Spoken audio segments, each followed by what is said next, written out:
Hello everyone, welcome to ANR studios. 2025 April 22న జమ్మూ కాశ్మీర్లోని పహల్గాన్ సమీపంలో బైసారన్ లోయలో జరిగిన ఉగ్రదాడి దేశాన్ని దిగ్భ్రాంతికి గురి చేసింది. 5గురు దుండగులు మిలిటరీ యూనిఫామ్లతో మతపరమైన ఆధారంగా పర్యాటకులను లక్ష్యంగా చేసుకుని కాల్పులు జరిపారు. ఈ దాడిలో 26 మంది ప్రాణాలు కోల్పోయారు. వీరిలో 25 మంది భారతీయులు మరియు ఒకరు నేపాల్ పౌరుడు. ఇంకా 20 మందికి పైగా గాయపడ్డారు. దాడికి మొదట ది రెసిస్టెన్స్ ఫ్రంట్ బాధ్యత వహించినట్లు ప్రకటించారు. కానీ 4 రోజుల తర్వాత ఆ ప్రకటనను వెనక్కి తీసుకుంది. భారతీయ ఇంటెలిజెన్స్ సంస్థలు ఈ దాడికి లష్కరే తోయిబా అనుబంధిత ఉగ్రవాదులు బాధ్యత వహించినట్టు గుర్తించాయి. దాడికి ప్రధాన సూత్రధారి సైఫుల్లా కసూరి అని భావిస్తున్నారు. భారతదేశం మరియు పాకిస్తాన్ మధ్య ఉద్రిక్తతలు మళ్లీ తీవ్రమవుతున్నాయి. ఈ రెండు దేశాలు అణ్వాయుధ సామర్థ్యం కలిగి ఉండడంతో చిన్న చిన్న ఘర్షణలు కూడా పెద్ద యుద్ధానికి దారితీసే ప్రమాదం ఉంది. ఇది ఇక్కడితో ఆగదు. చైనా కూడా పక్కనే ఉంది. పాకిస్తాన్ కు మద్దతుగా నిలుస్తోంది. పాక్ ఆక్రమిత కాశ్మీర్ లో పెట్టుబడులు పెట్టడం వల్ల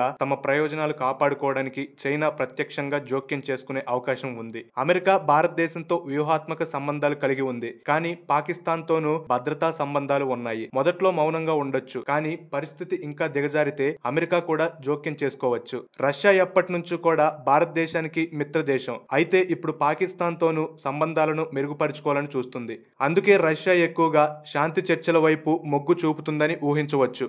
ఐక్యరాజ్య సమితి కూడా మధ్యవర్తిత్వం చేయవచ్చు, కానీ గతానుభవాల ప్రకారం వాళ్ళ పాత్ర చాలా పరిమితమే. అసలైన ప్రమాదం అణు ఆయుధాలు వాడకం. Bharat no first use policy పాటిస్తున్న పాకిస్తాన్ ఫుల్ స్పెక్ట్రమ్ డిటరెన్స్ అంటే అవసరమైతే ముందుగా అణుదాడి చేస్తామనే వ్యూహాన్ని అనుసరిస్తుంది. ఒకవేళ అణుదాడి జరిగితే అది కేవలం భారత్ పాకిస్తాన్ల మధ్యే కాకుండా ప్రపంచం మొత్తం మీద తీవ్ర ప్రభావం చూపుతుంది.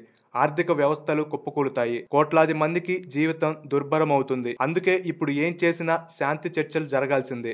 అంతర్జాతీయ సమాజం కూడా వెంటనే చొరవ లేదంటే మూడో ప్రపంచ యుద్ధం వైపు నడుస్తుండడంలో ఏమాత్రం సందేహం లేదు. ఈ విషయంపై మీరేమనుకుంటున్నారో కింద కామెంట్ సెక్షన్ లో మెన్షన్ చేయండి. అలాగే ఇటువంటి మరిన్ని వీడియోస్ కోసం వెంటనే ఏఎన్ఆర్ స్టూడియోస్ ని సబ్స్క్రైబ్ చేసుకోండి. Thank you for watching.